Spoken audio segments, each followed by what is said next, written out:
Peacemaker Season 2 just kicked off with a bang. Before I start, I love Season 1. Season 1 is just absolutely hilarious. Filled with great music and emotional throughout. And you kind of don't expect to get attached to these characters, but you do. And the episode kicks off with a recap of last season, just to kind of catch you up. And right away, you find out what we already knew, but now that we visually see that this is a new universe. From the moment that the Justice League came in the season finale, that's changed now to the Justice Gang. And they even say in the recap, previously on the DCU, which means, hey, we're doing this Crisis on Infinite Earth style. Even Cisco explained it in the Flash show. Some stuff stays the same, some stuff gets rewritten, but it's all one singular timeline. Now, one thing I loved about Season 1 was that intro. But they did change it slightly for this season. It's a new dance, it's a new song. It's also people that are going to be important going forward throughout the season, kind of like how it was in the first one.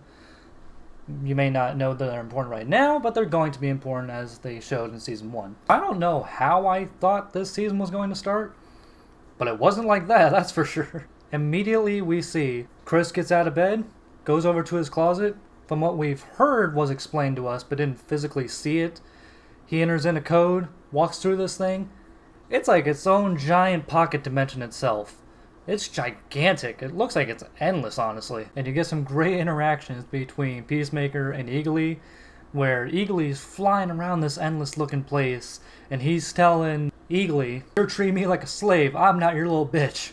And Peacemaker goes to interview for the Justice Gang, and they actually have Hawkgirl and Guy Gardner Green Lantern in this. That was cool to see. That was cool because they didn't just have them for the recap. I kind of just figured it was going to be that and then just Peacemaker stuff along the way. That's pretty cool they have that. And you would think with a guy named Peacemaker, who stands for peace, justice, and everything right in the world, that he would get the job. Nah, he did not get it at all. That interview went terrible, but it was hilarious along the way. He walks out on it and says, "F it. See ya." I like throughout the episode that we see everyone from the team catch up on their lives, and all 5 of them, their lives went to shit.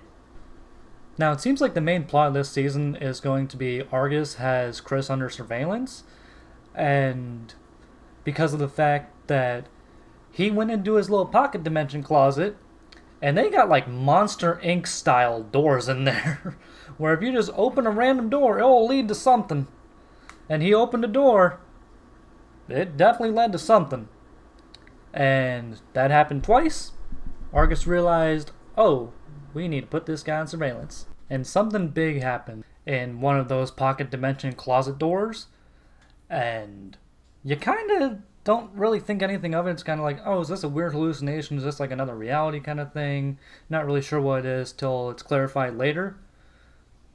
Oh, it's clarified later.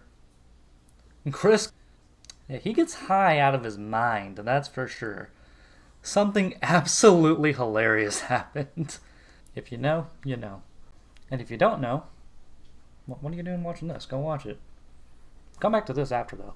You know what I really noticed in this episode? The music choices. James Gunn is fantastic with music. The Guardians movies, Superman, all had fantastic soundtracks. I love those Guardians of the Galaxy albums. I have them on vinyl.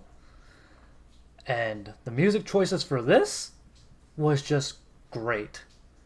I couldn't tell you what the songs were. I'll learn it over time. But man, were they catchy.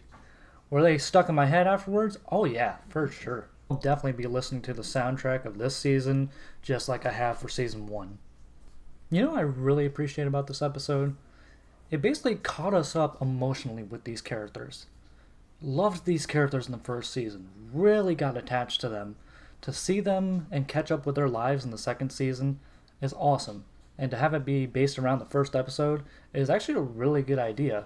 Because the last, 15 minutes or so of the episode is really plot-based. Really kicks into gear what the plot is, but previously, all throughout the first half of the episode, it's really emotional. It's really just you following along to these people and seeing what their lives are. There's a big ol' Crisis on Infinite Earths style type twist in this episode, and I feel like this is James Gunn's excuse to kind of do Crisis on Infinite Earths, kind of bleed out the DCU to make this new DCU properly his own. And the twists themselves had me going, oh, okay, this is going to be interesting. Now, we had 2 action scenes in this episode. They're both bloody, they're both violent, they're both gruesome, and they are both awesome. Just like the spirit of this show. One of them with Peacemaker, the other one with Harcourt, and was not expecting the one with Peacemaker. It just was a complete twist, and I loved the way that turned out. And the one with Harcourt, I love the way she used her environment to her advantage. I'm not going to say what they are in case you haven't seen it, but if you have seen it, whew, I think you know what I'm talking about. I was already looking forward to Peacemaker Season 2 as it was. Loved the first one, and now the second one's Episode 1 came out. Watched it, loved it. It's going to give me something to look forward to each week, and I absolutely appreciate that kind of show, where you give me something to look forward to each week. I don't mind the Netflix format where you release it all at once, but give me something to look forward to. I love that proper TV style. James Gunn does fantastic with obscure characters that not many people know of. I mean, honestly, like, ask anyone on the street. Do they know who Peacemaker was before the show? Before the Suicide Squad? Highly, highly doubt it. And John Cena's amazing performance, with the hilarity of it, the violence of it, the physical acting of it, and the emotional acting of it. The guy does great. I'm glad I got something to look forward to for the next few weeks with this show. Are you watching it? Have you seen this episode? And are you going to be watching for the next few weeks? Let me know in the comments below.